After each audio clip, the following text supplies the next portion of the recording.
እዙይ راديو إيرنا ድምጽ ራዲዮ ኤረና እዩ። ዕለታዊ ዜና ጽላል ዝተፈላለዩ ፖለቲካውያን ውድባት ኤርትራ ዝኾነ ሃገራዊ ዴሞክራሲያዊ ባይቶ ፈላሚ ቤት ጽሕፈቱ በቀዳም 31 ነሐሰ ኣብ ስቶክሆልም ከፊቱ። ሃገራዊ ባይቶ ኤርትራ ድሕሪ 8 ዓመታት ኣብ ዝሓለፈ ወርሒ ሚያዝያ ኣብ ዘካየዶ ጉባኤ ንኣቶ ነጋሽ ዑስማን ካብ ሰውራዊ ባይቶ ከም ኣቦ ወንበር ከም ዝመረጸ ይዝከር። እቲ ባይቶ ኣብ ኢትዮጵያ ዝነበሮ ፖለቲካዊ ቻርተር ብምቕያርን ብምምሕያሽን 122 ዝነበረ ብዝሒ ኣባላት ማእከላይ ባይቶ ብፍርቂ ብምንካይን ብሓድሽ ውዳበን ዳግማይ ፖለቲካዊ ንጥፈታቱ ጀሚሩ ይርከብ።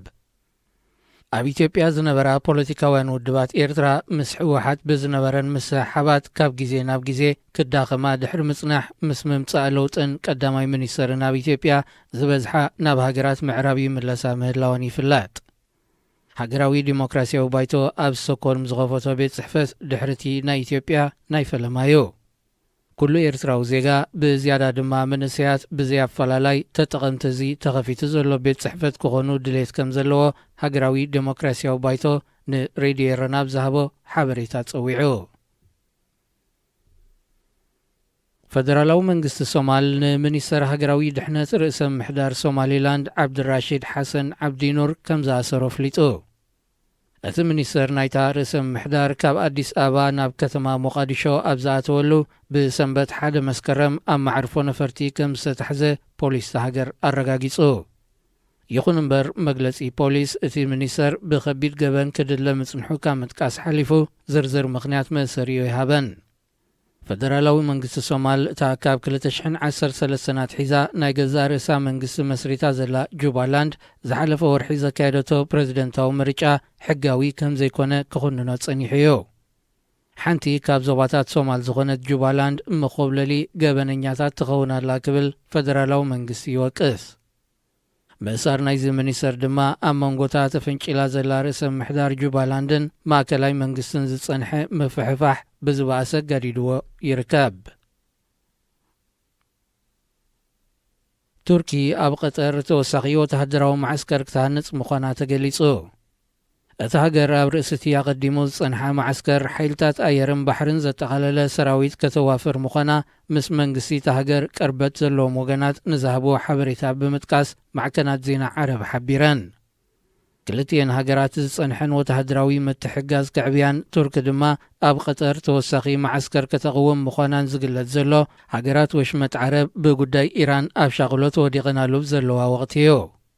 ብስዑድ ዓረብን ሕቡራት ኢማራትን ዝተመርሐ ምትእኻብ ሃገራት ወሽመጥ ምስ ቀጠርን ቱርክን ዝጸንሖ ምስሕሓብ ከይፈትሐ ኣብ ጉዳይ ኢራን ሓበራዊ መርገጺ ክወስድ ከም ዘይክእል ተንተንቲ የረድኡ። ቱርኪ ካብ ቀጠር ወጻኢ ኣብ ሶማል እውን ወተሃደራዊ ማዕስከር ከም ዘለዋ ይፍለጥ። ብዘይካዚ ኣብ ሱዳን ብሓገዝ ቀጠር ኣብ ወደብ ስዋኪን እውን ተመሳሳሊ መደብ እኳ እንተነበራ ስርዓት አልበሽር ብምውዳቑ እቲ መደብ ተሰናኺሉ ምህላዊ ይግለጽ። ሃገራት ዓረብ ኣጋጢምዎን ዘሎ ምክፍፋል ንዞባ ቀርኒ ኣፍሪቃ ናብ ቅድድም ወተሃደራዊ ሽርክነት ኣውዲቕዎ ይርከብ። ኤርትራ፣ ጅቡትን ሶማሊላንድን ምስ ስዑድ ዓረብን ሕቡራት ኢማራትን ክውግናን ከለዋ ሶማል፣ ኢትዮጵያን ሱዳንን ግና ምስ ክልቲኡ ደንበታት ዝጸንሐን ዝምድና ክቕጽላ ከም ዝደልየን ዝገልጻ።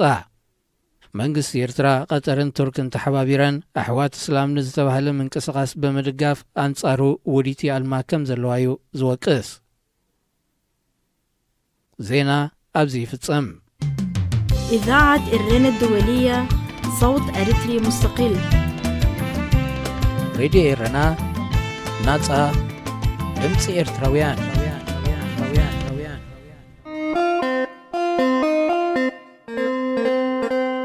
ጨና ኣዳም ኣብ ራድዮ ኤረና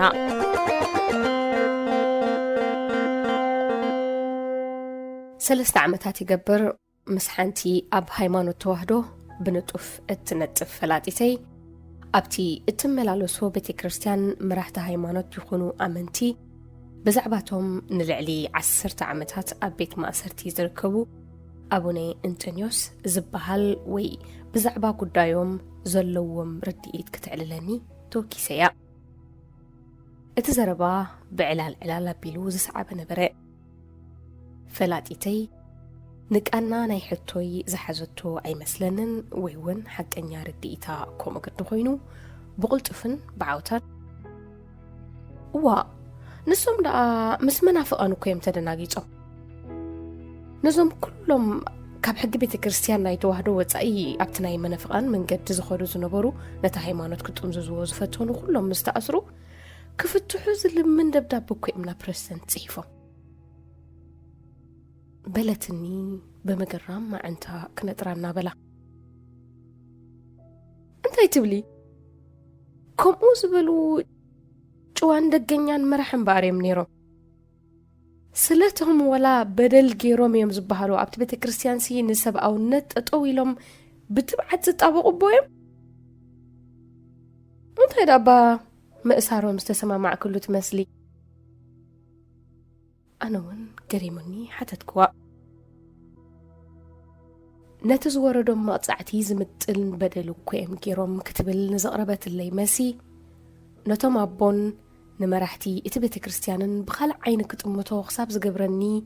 زدن جونت قبل علي مرأي أسم بدا كأننا أمل على سأن أتنا عندما نقلتو تغيره وحدي توم لوميم ولون كم زبال تخراخي روميم دقنا انت تطفيو من تغاغيو من بعلنا نقطعم مقطع حق لنا بسبيت كريستياني لومي زبال دقمتني مقرامي ممليس عمره انت يتبل الخي انتم متصفالو وإذا حبرات سبنا حوي ودي قالي يا بيالو سلمنتاي تأسيرو عقبنا عمت عقبنا ما أسرت زبلو مرحت بوتات اللو ويمززبي قبر ملسي كابتس بيتاوت أسلز نبري إنا تماتئز دحرك أمشالكي إزي ناي تقاومت براتات قلي أب دبر بيزن ترخيبو اتوم هبوخ أي فلتو نيروم يوم جبت لنا قل زبها زرباتات يزورت بيت كريستيان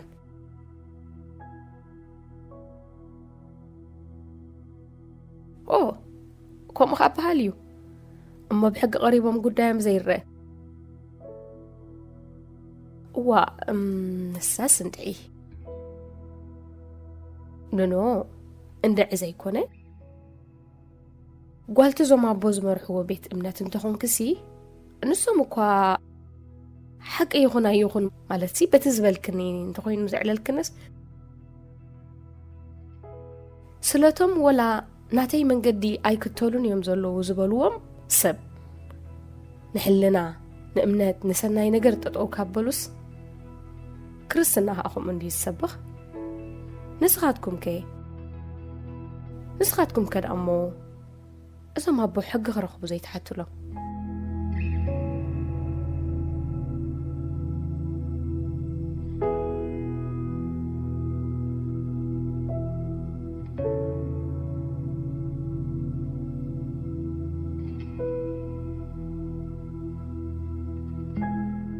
وجبت نجركو زفلات يلان إلاتو إلو دحر كأبت بيت كريستيان كم سات بوليتيكا زارب سبيلن مش علىكي بوليتيكا زارب زدل سبيلن إذا قداي بيت كريستيانن مرحت بوتاتن هيوت زيغاتاتنيو بعبيو قداي سبن سبعو خبرني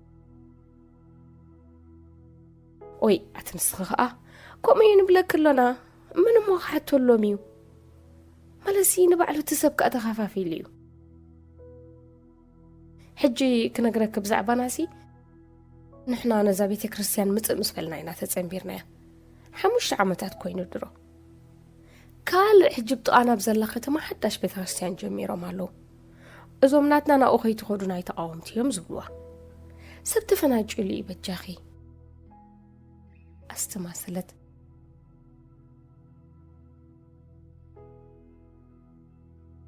توحدو كاثوليك بدل عقب انت زيلو كاثوليك إسلاماوي كقفع انت زي أوي أماني بنتكوستال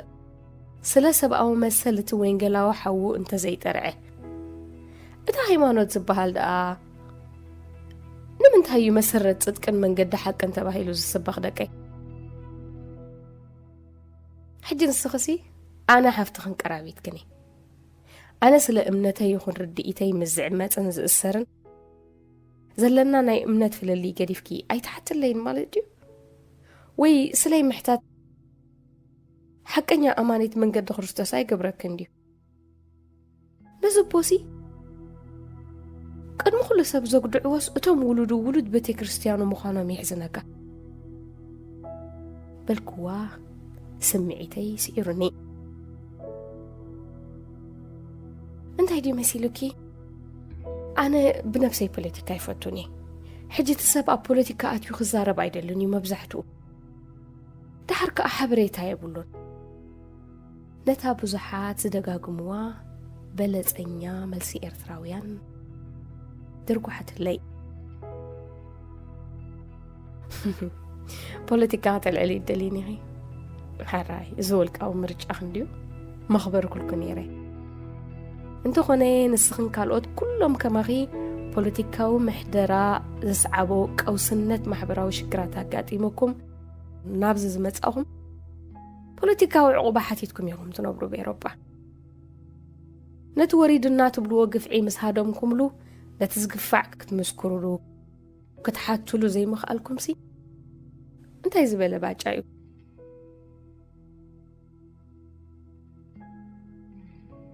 الناس تماسلكو دما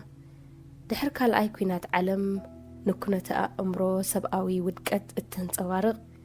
قننتك أني نقركوا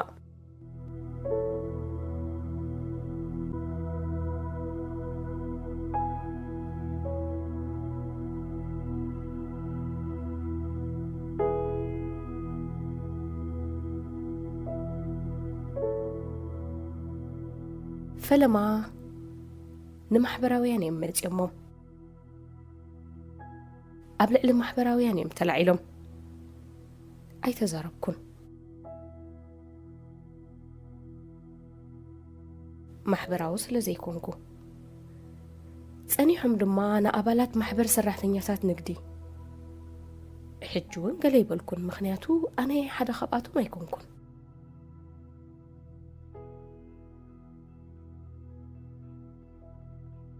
دحر دما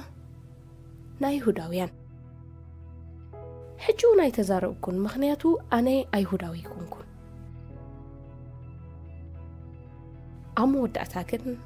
ناباي مجو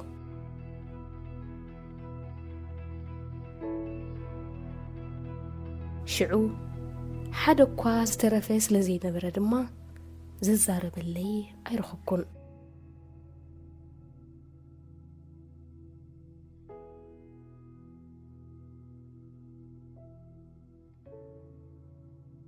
جرمناوي لوتراوي باستر مارتين نيميلريو أبوان كلا كوينات علم بسرعتنا زي أبلع لي نفسه كف كفال حبرة سب رسكحكح بدل الكوردن كله نتم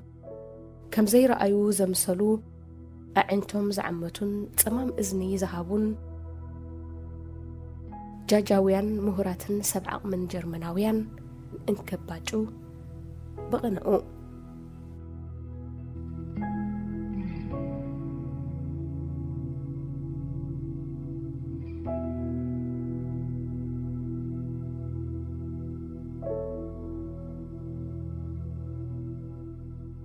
فلما نمحبراويان يمتيم أي تزاروبكن محبراو سلزيكونكو تانيهم دما نقبلات محبر سرحتنياتات نقدي حجون قلي بالكن مخنياتو أني حدا خباتو ما يكونكن دحر كأه نأي هداويان حجون أي تزاروبكن أني أي هداوي كونكن أمود أتاقن ناباي مجو شعس حدا كواز ترفيس لزي نبري ززارب اللي أي رخبكن إرنا هنا إذاعة إرنا الدولية كبرات خاتلتي مربجنا أدام نايلو متحسو إذا تكتاتلو تنحكمي نيرو أبز متصو من بخال أرسي دقيمنا آخر راخبينا كساب شعو سسناين خلنا تحنك أنيو مساقم تنحكو ويني سليماني. إذاعة إرن الدولية صوت أريتري مستقل. راديو إيرنا ناتا دمتي إيرتراويان إيرتران كبابيان أما كانت زين عالم داغماي سلامتنا يبصحكم زخبركم سمعتي راديو إيرنا كتصيلو زغرب تحستونا مدب إيرتران كبابيانيو أبز حلف سامنتي بزتفلاليه ودابታት ዝነጥፉ ተቃለስቲ ሓይልታት ኤርትራ ፌስቲቫላትን ኣኼባታትን ወዲቦም ኣብ ህልው ኩነታት ሃገርን ህዝብን ክዝትዩ ቀንዮም ኣለዉ ንነዊሕ ዓመታት ብውሽጣዊ ግርጭታቱ ተባሊዑ ደስኪሉ ዝጸንሐ ኤርትራዊ ሃገራዊ ባይቶ ኣብ ዘቕረባ ግዜያት ተዋሂድና ዝበሉ ፖለቲካን ውድባት ዓሚ ከምዚ እዋን ደንበ ተቃውሞ ፍልልያቱ ኣጽቢቡ ንኽሰርሕ ምሕጽንታ ዘቕረባን ነቕሎ ኣዴታት ዝብል ተበግሶ ወሲደን ንዝተፈላለያ ፖለቲካን ሓይልታትን ውዳበታትን ዘዛትያ ኣዴታት ካብቲ ክጥቀስ ዝኽእል ነጥፈታት ዝሓለፈ ሳምንት እዩ ብዙሕ ግዜ ንምልካው ስርዓትን ምሕደራን ይቃለስ ኣለኹ ዝብል ሓይሊ ተቃውሞ ንባዕሉኸ ኣብ ምንታይ ሃለዋት ይርከብ ሓይልታት ተቃውሞ ኤርትራ ንስርዓት ህግደፍ ተቃሊሱ ክስዕሮ ወይ ናብ ማኣዲ ዘተ ንኽቐርብ ከገድዶ ይኽእል ድዩ ዝብል ሕቶ እዚ ዓንቀጽ እዚ ብጭብጥታት ክግምግም ክፍትን እዩ ንዝኾነ ዛዕባን ኣርእስትን ስሩን መንቀሊኡን ምርኣይ ሓፈሻዊ መረዳእታ ስለ ዝህብ ንታሪኽን ድሕረ ባይታን ተቃውሞ ህዝቢ ኤርትራ ኣንጻር መግዛእትን ኣብ ብረታዊ ተጋድሎ ህዝቢ ኤርትራ ኣብ ጀብሃን ሻዕብያን ዝነበረ በኩናት ሓድሕዝ ተዛዘመ ግርጭት ኣሕዋትን ነቲ ኣገዳሲ ዝብሎ መዳዩ ከም መበገሲ ሓሳብ ከልዕል እዩ ምክእታልኩም ብኽብሪ ንዕድም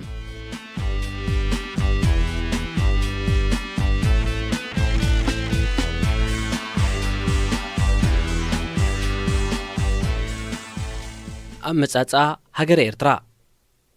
ዳርጋ ከም ኩለን ሃገራት ኣፍሪቃ ኤርትራ ውፅኢት ዘበናዊ ኤሮጳዊ መግዛእት እያ ኣብ 15 ሕዳር 1884 ወከልቲ 13 ሃገራት ኤሮጳን ወኪል ሕቡራት ኣሜሪካን በኣላይነት ጀርመናዊ ቻንስለር ኦቶ ቮን ቢስማርክ ብዛዕባ ጉዳይ ሃገር ኣፍሪቃ ክዝትዩ ኣብ በርሊን ተኣኪቦም ብዛዕባ ዕድልን መጻን ኣህዛብ ሓደ ክፍሊ ዓለም ወሲኖም እቲ ኣብ ዝተፈላለየ ከባቢታት ኣፍሪቃ ዝውቱር ዝነበረ መሸጣ ንግዲ ደቂ ሰብ ተወጊዱ ናጻ መስመር ንግድን መጓዓዝያን ንኽህሉ ብዝብል ሓሳብ ዝነቐለ ወፍሪ ንኣፍሪቃ ጐዛዝዩ ተመቒልዋ እቲ ንሰለስተ ዋርሕ ዝወሰደ ናይ ምምቕቓል መስርሕ ታሪኻዊ ድሕረ ባይታ ባህልን ቋንቋን ሕብረተሰብ ኣፍሪቃ ከየጽንዐን ኣብ ግምት ከየእተወን ንኣፍሪቃ ኣብ በርሊን ብበርዒ ጐዛዝይዋ ስለ ዝኾነ ሓደ ቋንቋ ዝዛረቡ ሓደ ዝመበቆሎምን ዝበህሎምን ኣህዛብ ኣብ ተሓድሽ ቅርጺ ክሕቆፉን ተፈንጭሎም ክመሓደሩን ግድን ኮይንዎም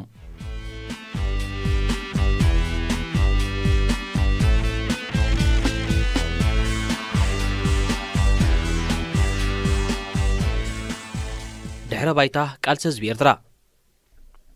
እቶም በቲ መግዛእታዊ ውዕል ክቕየዱ ዝተፈርዶም ኣህዛብ ኣፍሪቃ ኣንጻር እቲ ውሳነን ተግባራትን ኤሮጳውያን ግዛእቲ ብበትሪ ኣንጻር ብረት ገጢሞም ክምክቱ ከቢድ ዋጋ ከፊሎም ገሊኦም ኣብ ዘስካሕክሕ ጐዳጉድን ደሴታትን ተሓይሮም ብዙሕ መከራሪኦም ብዙሓት ከዓ ብጅግንነት ወዲቖም ተሰዊዮም በዚ መዳይ ዳርጋ ነብሲ ወከፍ ጸላም ኣፍሪቃዊት ሃገር ነናይ ገዛ ርእሳ ታሪኽ እምቢታን መኸተን ኣለዋ ንመግዛእቲ ኢጣልያ ተቓይሞም ኣብ ፈቐዶ በረኸታትን ኣብ ኣብያተ ማእሰርትን ኣኹራን ጢዖን ብኽፉእ ዝጠፍኡን ዝተሰወሩን ባህራ ቦታት ኤርትራ ታሪኾም ኣይርሳዕን እዩ እቲ በዓሰብ ጀመረ መግዛእቲ ኢጣልያ ነተቃውሞ ደቀባትን መሳፍንትን ትግራይ ደቂሱ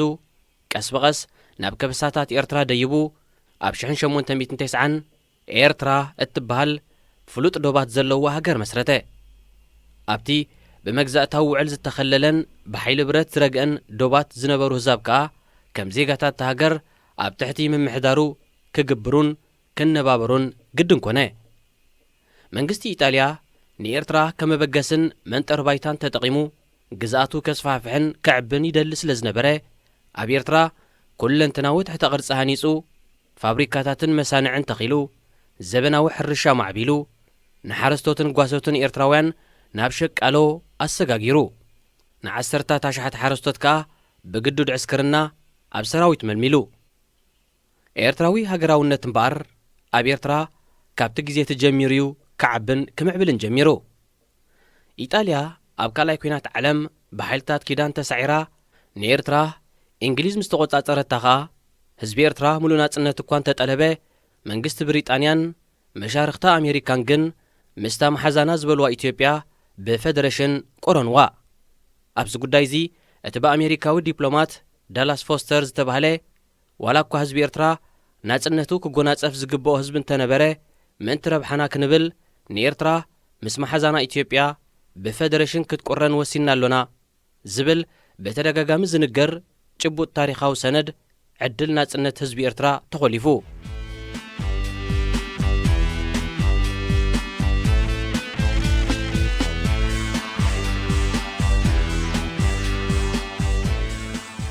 ፖለቲካ ጀባን ሻዕብያን ስለ ዝኾነ ኸዓ ኤርትራዊ ካልእ ተወሳኺ ቃልሲ ኸካይድን ዝያዳ መስዋእቲ ክኸፍልን ተገዲዱ እቲ ሕጂ ከም መሰረት ናይዚ ዘለናዮ ፖለቲካዊ ሃዋህው ዝርአ ምትፍናንን ምምቕቓልን ከበሳን መታሕትን እምበኣር እቲ በርባዕታ ዝተፈጥረ ከበሳዊ ሓይሊ ደላይ ሕብረት እቲ መታሕት ከዓ ደላይ ናጽነት ከም ዝነበረ ዘምስል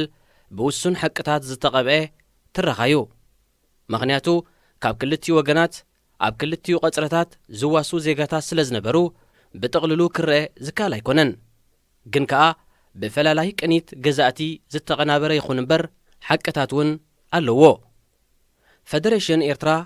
በብቕሩብ ክብሕጎግ ጸኒሑ መሊኡ ምስ ፈረሰን መሰላት ህዝቢ ምስ ተጋሰን እቲ ብረታዊ ቃልሲ ጀመረን ቀዲሙ ናብ ሰውራት ተሰለፈን እቲ ናይ መታሕቲ ሓይሊ እዩ ደረጃ ንቕሓት ሰውራት ጀመረ ነቶም ንናጽነት ዝተሰለፉ ደቂ ኸበሳ ብዓይኒ ጥርጣረ ርእዩ ክሳብ ቅንጸላ ዝኸይድ ከቢድ ግፍዕታት ከካይድ ጀሚሩ እቲ ተግባር ኣብ ክንዲ ብዓቕምን ብቕዓትን እቶም ፈጸምቱ ኣካላት ዝርአ ኸዓ ናይ ጂኦግራፍን መበቆልን ሕቶ ስለ ዝኸተለ ቃልሲ 10 ዓመታት ተሓየ ከቢድ በሰላ ኣስዓበ ግን ከዓ ኩሉ እቲ ኣብ ተሓየ ዝግበር ዝነበረ በደላት ንድሕረ ባይታን ደረጃ ነቲ ሕብረተሰብ ዘንጸባርቕ ተግባራት ስለ ዝነበረ መንእስያት ሱሳታት ነቲ መስርሕቲ ብቓልሲ ክሓልፍዎን ክዕሪዎን ከቢድ ዋጋዩ ኣኽፊልዎም ምኽንያቱ ኩናት ሓድሕድ ደቂ ሓንቲ ስድራን ኤርትራን ኣብ ጀባን ሻዕብያን ከዓ ካብቲ ድሑር ኣጠማምታን ናይቲ እዋን እቲ ዓቕምን እዩ ዝብገዝ እቲ ኣብ 1970 ካብ ቅንጸላን ሃድንን ጀብሃ ብዝተፈላለየ ክንፊ ሃዲሙ ህዝባዊ ሓይልታት ዝመስረተ ዝተፈላለየ ሓይልታት ክሳብ ውሽጡ ተናቢቡ ፍልልያቱ ጽቢቡ ከም ሓደ ሃገራዊ ሓይሊ ተወዲቡ ቃልሱ ዝቕጽል ቅንጸላን ዓፍናን ዘኸተለ ከቢድ ናይ ስልጣንን ውድድርን ሓሊፍ እዩ ሓደ ድልዱል ሃገራዊ ሓይሊ ክኸውን በቒዑ እቲ ሜዳ ኤርትራ ካብ ሓደ ሓይሊ ንላዕሊ ክጻወር ኣይክእልን እዩ ተባሂሉ ዝተሃድና ሓይሊ ኣብ ውሽጡ ዴሞክራስያዊ ሕቶ ንዘቕረቡ ኣረምቲ ባእታታት ብሓይሊ ደቒሱን ደምሲሱን ብዘተን ልዝብን ክፍታሕ ዝነበሮ ውሽጣዊ ግርጭታት ኣሕዋት ብማእሰርትን ሞትን ኣደቂሱ ነቲ ክዓኮኽ እንከሎ ዘሳደዶ ሓይሊ ምስ ጐበዘን ምስ ደልደለን ኣብ 1981 ብደምን ብረትን ብኹናት ካብ ሜዳ ኤርትራ ኣውፂዎ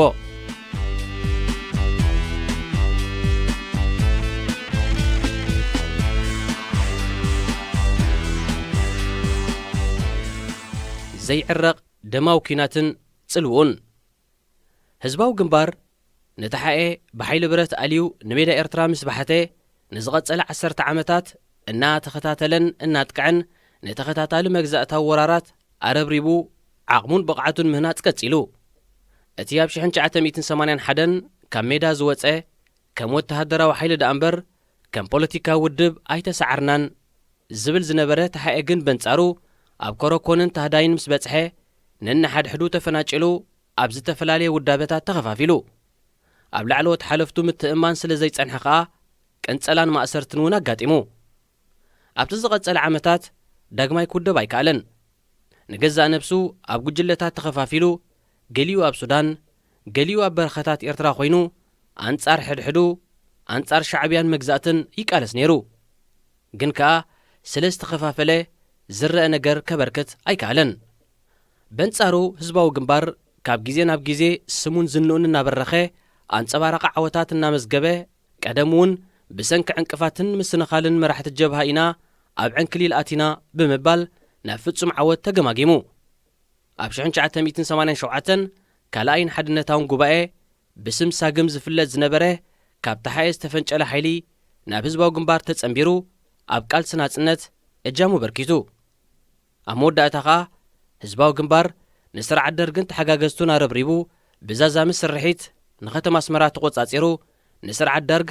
ኣብ ጉንበት 1991 ካብ ኤርትራ ጸራሪግዎ ኣብዚ ብብዙሕ ቅጽታት መጻሕፍቲ ክግለጽ ዝኽእል ታሪኽ ብዙሓት ምስ ተሓየ ዝነበሩ ሃገራውያን ዜጋታት ብኽብሪ ዝዝከር ተጋድሎን መስዋዕትን ከፍ ኢሎም እዮም ናጽነት ምስ ተረጋገጸ ኩሎም ኣብ ቃልሲ ናጽነት ኤርትራ እጃሞም ዘበርከቱ ሓይልታት ተዓዲሞም ግቡእ ሃገራዊ ዕርቂ ከይተገብረ ቆስሊ ሜዳ ከይተሓከመን ረኽሲ ኩናት ሓድሕድ ከይተፈወሰን ሓድሽ ጉዕዞ ናጽነት ስለ ዝተጀመረዩ እዚ ኹሉ ዝሰዓበ ጸገማት መጺኡ እቲ ኢሳያስ ብዓብላልነት ዝመርሖን ዝምእዝኖን ኣብ ጉዕዞ ቓልሲ ውልቃዊ ዝምድናታት ኣባላቱ ተሸራሪፉ ሓድነቱ ላሕሊሑ ዝኣተወ መሪሕነት ሰውራ ኸኣ ብጥምረት ከምቲ ክኾነ ዝግብኦ ከበርክት ኣይከኣለን ብተናጸል ነገራት ሎሚ ጽባሕ ክመሓየሽዩ ቅዋም ምስ ጸደቐን ሃገራዊ ትካላት ምስ ሃነጽናን ደኽመታትና ክንሕክም ኢና እናበለ ተስፉ መጻኢ እናማዕደወ ክጓዓዝ ዝፈተነ መሪሕነት ከኣ ኣብ ዘይሓሰቦ መጻወድያ ኩናት ዶባትን ውዲት ኢሳያስን ኣትዩ ኣደዳ ማእሰርትን ሽርበትን ኮይኑ በብሓደ ተዳቂቑ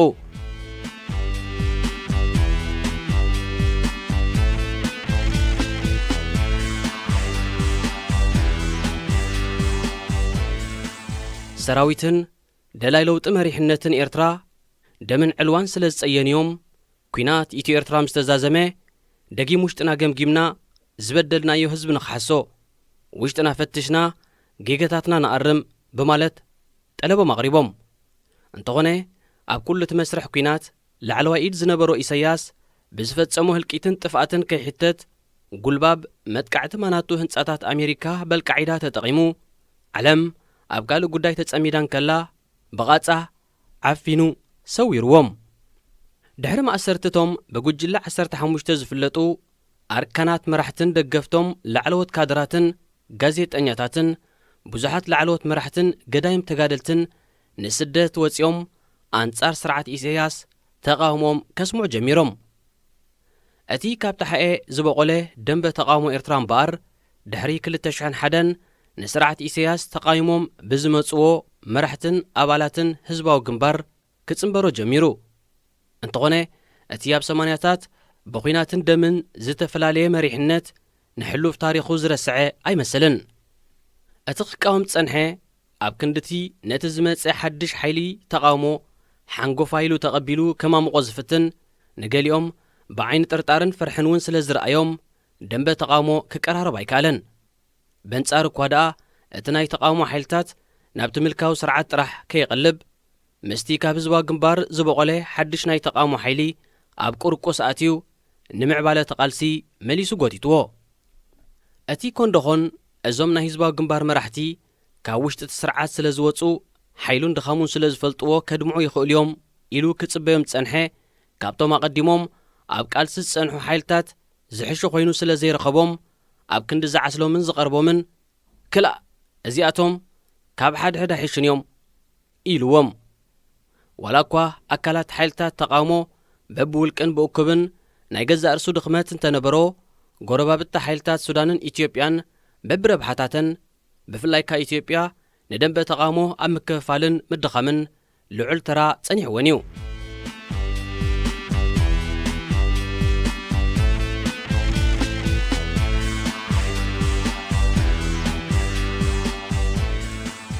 መስርሕ ምጽንባርን ምምቕቓልን ሓይልታት ተቃውሞ ኤርትራ ሓይልታት ተቃውሞ ኤርትራ ኣብዚ ዝሓለፈ 20 ዓመታት ንተግባራት ምልካዊ ስርዓት ንምቅላዕ ዓቕሞም ብዘፍቀዶ ሰሪሖም እዮም ይኹን እምበር ብኢትዮጵያ ዝድገፉን ደገፍ ኢትዮጵያ ዝሕሰሙን ብረታዊ ቃልሲ ዘዋጽእ ዝብሉን ሰላማዊ ተቃውሞን ናዕብን ዘጐሳጕሱን ኣብ ኤርትራ እስላማዊ መንግስቲና ክንምስርት ንደሊ ዝብሉን ኮይኖም በተሓሳስባን ራእን ከይተሳነዩ ክሳብ ሕጂ ኣብ ዕንክሊል ጸኒሖም ኣለዉ ንሓንሳብ ዓገብ ምስ ተባህሉ ሓቢርና ንስራሕ ኢሎም ተቐራሪቦም ነዊሕ ከይጸንሑ ተወቃቒሶም ክፈላለዩ ሓንሳብ ኪዳን ካልእ ሳዕ ባይቶ ሓንሳእ 3 ተደመሮ 2 ካልእ ሳዕ 4 ተደመሮ 1 ተባሂሎም ተቐራሪቦም ከብቅዑ ምኽንያት ፈጢሮም ክፈናጨሉ ይረኣዩ። ኣብ ክንዲ ነቲ ንቃሞ ኣለና ዝብልዎ ምልካዊ ስርዓት ንሓድሕዶም ክወቃቕሱ ጊዜኦም ዘባኽኑ ድሌት እንተለዎም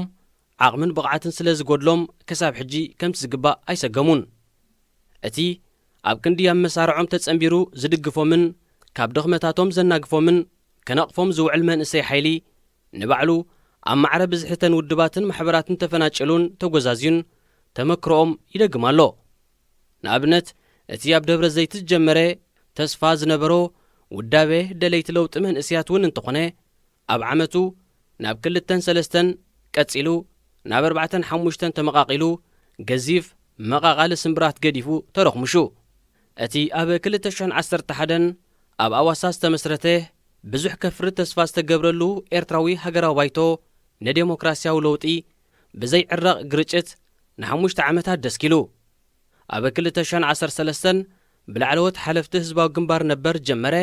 መድረኽ ዝተሰምየ ቁም ነገር ክገብር ይኽእል እዩ ተባሂሉ ብዙሕ ትጽቢት ዝተገብረሉ ውድብ ሳንቡቕ ኣመራርሓን ኣልያን ወዲቑ ተረኽምሹ። ኣብ ከምዚ ሃዋህዊ እምበኣር ዕርቀ ሰላም ኢትዮ ኤርትራ ርኪቡ ወጥሪ 20 ዓመታት ኢትዮ ኤርትራ ኽቲሙ። እቲ ንተቃወምቲ ጉጅለታት ይድግፍን ይሕብሕብን እዩ ዝበሃል ብታሕቲ ታሕቲ ግን ምብትታንን ምዝራግን ይስርሑ ተባሂሉ ዝሕመ መሪሕነት ሕወሓት ኣብ መስርሕ እቲ ዕርቂ ብፕረዚደንት ኢሳያስ ጌም ኦቨር ተባሂሉ መቐለ ዓስኪሩ። ድሕሪ ዝተመክሮ እምበኣር ሓያሎ ናይ ለውጢ ሓይልታት ኣብ ዝተፈላለየ ቦታ እናተራኸቡ ነብሶም ክውድቡን ቃልሶም ከዋሃዱን ዝፈታቱን ዘለዉ። ኣብ ጀርመን ዝተገብረ ሲምፖዚየም ኣድላይነት ሓባራዊ ስራሕ ኣብ ሚኒሶታ ዝተጋብአ ብማኣዲ ዘተ ኤርትራውያን ዝተወደበ ዋዕላ ዕርቂ ሓይልታት ለውጢ ኣብ ለንደን ዝተጋብአ ዋዕላ ህንፃ ዴሞክራሲ ኣብ ኤርትራ ኣብ ሽወደን ዝተጋብአ ንኤርትራዊ ባይቶ ዘበራበረ ጉባኤ ኣብ ዋሽንግተን ዲሲ ዝተኻየደ ምትሕብባር ጻውዒት ይኣክል ኣብ ፍራንክፈርት ጀርመን ኣብ ወርሒ ነሓሰ ዝተኻየደ ፌስቲቫል ዳግመ ትንሳኤ ሃገራዊ ባይቶን ኣብ ሳምንቱ ዝተጋብአ ዋዕላ ንቕሎ ዴታት ኩሉ ደንበ ተቃውሞ ኤርትራ ፍልልያቱ ጽቢቡ ኣብ ዝተሓተ ናይ ምትሕጋዝ ነጥብታት ተሰማሚዑ ኩሉ ዓቕሙ ክእለቱ ሓይሉን ጸዓቱን ኣንጻር ምልካዊ ስርዓት ከቕንዖ ኣለዎ ዝብል ምሕጽንታ እዩ ዘሕልፍ። ሽዑ ጥራሕካ እዩ ህዝብን ሃገርን ዝጽበዮን ዝብህጎን ለውጢ ኣብ ምቅልጣፍ እጃሙ ከበርከት ዝኽእል።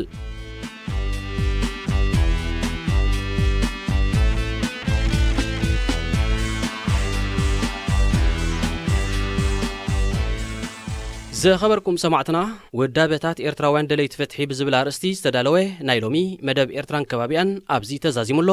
ምስ ተረፈ ትሕዝቶታት ሬድዮ ኤረና ምክታልኩም ክትቀጽሉ ዕድሜና እዩ። إذاعة الرنا الدولية صوت أريتري مستقل. ሬድዮ ኤረና